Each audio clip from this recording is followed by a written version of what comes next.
राजू दोस्त, तुम समझ नहीं रहे हो, वहाँ 1 महीना रहना बहुत ज्यादा है गांव में रुकने के लिए। प्लीज कभी और दिन चलेंगे, अभी कोई बहाना बना दो।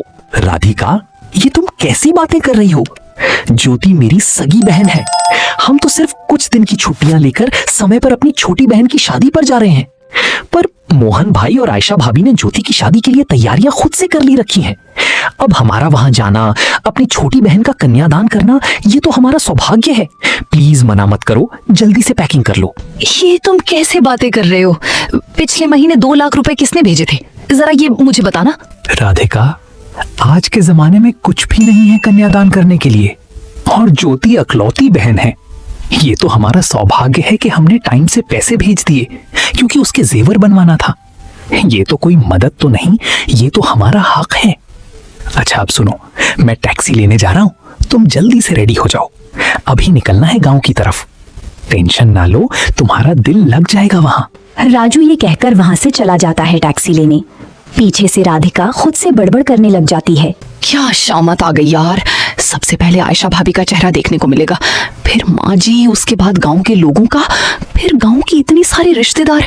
मुझे तो अभी से घबराहट शुरू हो गई है, पता नहीं क्या होगा अब। चलो भगवान किसी तरह जाने से कोई मसला कर दे। हे भगवान, अब तू ही मुझे इन गवारों से बचा।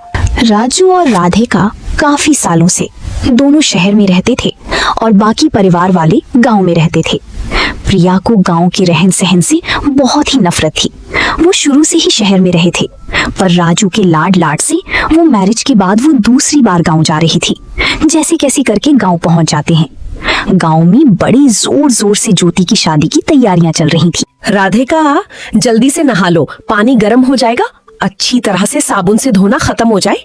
राधिका भाभी, ये साड़ी देखो, आयशा भाभी ने ये शादी में पहनने के लिए सिलेक्ट की है, पहनूं या सही है? ओह नो, इतना डार्क कलर। शादी है तुम्हारी जो आयशा भाभी की पसंद बिल्कुल गांव वाली ही रही। करके तुम शहर जा रही हो तो तुम्हें शहरी तरीके अपनाने होंगे। ये डार्क कलर छोड़ो, भला कौन पहनता है ये कलर?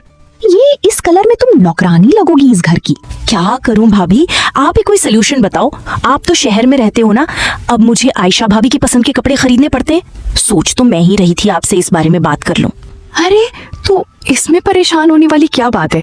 मैं तुम्हारे लिए खुद से शॉपिंग करके आई थी शहर से। मुझे पता था तुम इस गवार के साथ रहे तुम भी गवार बन जाओगे, इसलिए मैं तो तेरे लिए शादी की शॉपिंग की थी। रखो इस ओल्ड फैशन की साड़ी को, मैं तुम्हें न्यू फैशन की साड़ी देती हूँ शादी में।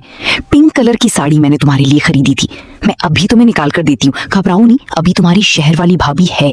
राधिका अटैची में से साड़ी निकाल कर ज्योति दे देती है। ज्योति आयशा की दी हुई साड़ी एक तरफ रख देती है और दादी काबी की दी हुई साड़ी को हाथ पकड़ लेती है। वाह राधिका भाभी, ये साड़ी तो बहुत बहुत ही सुंदर है। मैं सगाई के फंक्शन पर यही साड़ी पहनूंगी। भाभी, आप तो मेरा ख्याल रखती हैं, अब मगर चिंता नहीं है किसी भी चीज की। हाँ ज्योति, मैं तुझे आ रही थी, पर क्या करें, राजू का काम बीच में आ गया था, इसलिए थोड़ा सा लेट हो गए थे, वरना मैं खुद आके तुम्हारी शॉपिंग करवाती। जो हो गया सो हो गया। पीछे खड़ी है आयशा, आंखों में उभर आते हैं आंसू, मगर छिपा लेती है। राधिका आयशा की तरफ देखकर घमंड से मुस्कुराने लग जाती है। जितने दिन यहाँ हूँ, ठाठ से रहने का सिर्फ यही तरीका है। इन दोनों का प्यार का रिश्ता भी खत्म कर देती हूँ। सारा दिन ज्योति के साथ रहूंगी, कोई काम धाम करना नहीं पड़ेगा। वैसे ठीक भी है ये रीति रिवाज वाले। इस तरह वक्त गुजर जाता है। एक सुबह, दूसरी सुबह से तीसरी सुबह, इस तरह हफ्ता भी जाता है, लेकिन राधिका ने किसी भी चीज को हाथ तक भी न लगाया था। सारा दिन ज्योति को मक्खन लगाती रही, सभी कामों से छिपती रही। राधिका, मैं देख रहा हूँ आयशा भाभी अकेले ही रिश्तेदारों को संभाल रही है, उनका नाश्ता पानी का इंतजाम कर रही है। तुम उनकी मदद क्यों नहीं कर रही हो? क्या बात है, ये तुम्हारा अपना घर है। अम्मी जी शिकायतें कर रही थी। देख तो रहे हो, मैं ज्योति के लिए न्यू सैंडल सिलेक्ट कर रही थी। मैं सारा दिन उसको तैयारी करवाती हूँ, आखिर उसकी शादी है, कोई चीज मिस ना हो जाए। हाँ भाई, राधिका भाभी मेरी हेल्प कर रही हैं। आयशा भाभी को तो आदत है मेहमानों की देखभाल करने की। आप टेंशन न ले, सबको संभाल लेंगी। वो अकेले ही काफी हैं इस घर को संभालने के लिए।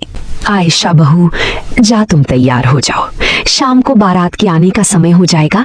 चाय पानी रिया संभाल लेगी।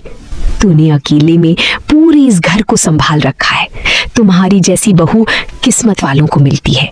जा बेटा, तैयारी कर ले। हाँ जी, राधिका ज्योति को तैयारी करवा रही है, वो उसी के साथ है।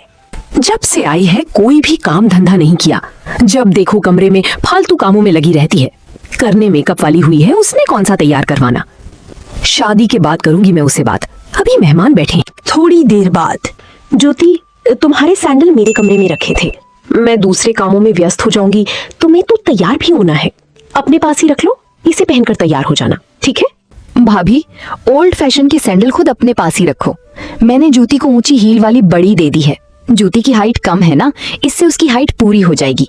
ये तुम्हारी सैंडल हैं, ये इसको अच्छी नहीं लगेगी। अब तो हमारी नंद शहर की होने वाली है। हाँ आयशा भाभी, मैं यही सैंडल पहनूंगी। इनकी हील ऊंची है, इससे मेरी हाइट भी पूरी हो जाएगी। इन सैंडल को अपने पास ही रख दो। आयशा भाभी अब क्या ही बोलती, वो सारे मेहमानों की देखभाल कर रही थी, पर मजाल की राधिका एक बार भी आकर मैं उसके काम में मदद करवाई। ती बारात आने का समय हो रहा था, सब लोग तैयार हो चुके थे। राधिका ज्योति को छोड़कर खुद तैयार होने के लिए चली गई। आयशा बहू, बारात आने का समय हो रहा है, ज्योति के पास कौन है? माँ जी, आयशा बैठी है ज्योति के पास। माँ, बारात आ गई है, जल्दी से तैयार हो जाओ। माँ जी, आप बुआ जी के साथ चलो, मैं आरती की थाली लेकर आती हूँ। सब लोग बारात के में व्यस्त हो जाते हैं। तभी अंदर से राधिका बोलती है, कैसे देहाती लोग हैं, इतनी सस्ती पार्लर वाली बुलाई, मेरा तो पूरा मेकअप ही खराब कर दिया। अब मैं जल्दी से ज्योति के कमरे में जाती हूँ। राधिका, बारात आ गई है, ज्योति को तुम ले आओ, मैं आरती की थाली लेकर जा रही हूँ। बड़ी आई मेरे पर हुक्म चलाने वाली, कितनी चालाक है। खुद आरती की थाली लेकर दरवाजे पर खड़े हो जाए और इस महारानी को लाने की ये जिम्मेदारी देगी।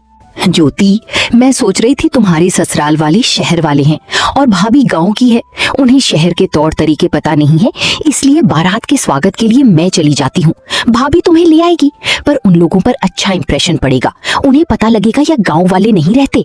हाँ भाभी, ठीक रहेगा। आयशा भाभी, आप ये आरती की थाली राधिका भाभी को दे दो और आप मेरे साथ आ जाओ। पर ये छोड़ो दो ना भाभी, इसमें इतना झिझकने वाली क्या, जल्दी से दो, वहाँ लोग इंतजार कर रहे हैं। राधिका आयशा भाभी से थाली छीन लेती है और बारात के स्वागत के लिए चली जाती है। राधिका बहू, आयशा बहू किधर है? वो नहीं दिख रही, मैंने उसे बोला हाली ले आने को। माँ जी, वो आयशा भाभी कह रही थी उनको शहर के तौर तरीके नहीं आते, इसलिए उन्हें मुझे भेज दिया। वैसे वो ज्योति को लिए क्या जाएगी। आयशा ज्योति के कमरे में थी। राधिका ज्योति के ससुराल वालों के साथ गप्पे मारने लगी रही। जो बेटा, राधिका तो सुन ही नहीं रही है, इतने लोगों के बीच में जाकर उसे बुलाने में अच्छा भी नहीं लगता। एक काम कर, आयशा को बोल ज्योति को लेकर आ जाए। कुछ देर बाद आयशा भाभी ज्योति को लेकर स्टेज पर जा रही होती है।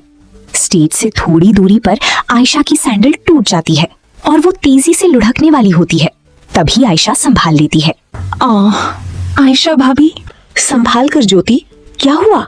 भाभी, मेरी सैंडल टूट गई है, गिरने वाली थी, अगर आपने मुझे संभाला ना होता तो। ये भगवान, ये क्या हो गया? स्टेज तो सामने ही है, किसी को पता चला तो बहुत अपमान होगा। अब हम वापस भी नहीं लौट सकते।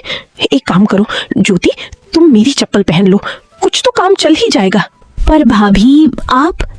मेरी चिंता मत करो, मेरी बड़ी साड़ी है, किसी को पता भी नहीं चलेगा। बस तुम्हारी माई जाला हो जाए, फिर मैं अंदर जाकर पहन लूंगी। इतने में उसकी माँ आयशा से पूछती है, आयशा, तुम शादी की सारी शॉपिंग की जिम्मेदारी मैंने तुझको दी थी, ये शूज फिर टूट कैसे गए? इतनी कच्ची सैंडल, अब कोई देख लेता तो जूती गिर जाती तो क्या होता? सारी बिरादरी में बदनामी हो जाती। कम से कम मजबूत चप्पल तो खरीद लेती। तुम तो समझदार थी, तुमसे ऐसी उम्मीद नहीं थी आयशा बहू। पूरी शादी की खरीदारी का काम सिर्फ तुझको ही सौंपा था, तुम इतनी बड़ी गलती कैसे कर सकती हो? तभी वहां पर राधिका आ जाती है, वो सब सुन रही थी। आयशा राधिका की तरफ देखती है और बोलती है, माँ जी, वो पता नहीं, मैं तो अच्छी दुकान से खरीद के लाई थी, पर ये सैंडल कैसे टूट गया मुझे समझ नहीं आ रहा, मुझे माफ कर दीजिए। आयशा भाभी, पर ये सैंडल तो। अच्छा, अब ये सब कुछ छोड़ो, सामने स्टेज पर सब देख रहे हैं, तुम दोनों ज्योति को स्टेज पर ले आओ। राधिका बहुत शर्मिंदा थी, उसके कारण ज्योति की इंसल्ट हो जाती, पर आयशा ने सब कुछ संभाल लिया। जयमाला के समय आयशा ने पैरों की चप्पल नहीं पहनी थी, पर साड़ी लंबी होने के कारण उसके पैर छिप गए थे। किसी को भी भनक ना लगी। जैसे तैसे करके धूमधाम से ज्योति की शादी राजे नाम के लड़के से हो जाती है और सब खुशी खुशी ज्योति को विदा करते हैं।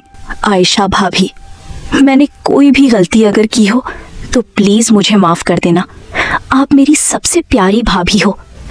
राधिका भाभी, आयशा भाभी बहुत अच्छी हैं।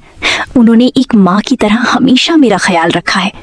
कभी माँ मुझे डांट देती है पर आयशा भाभी बहुत ही लाड़ प्यार करती है।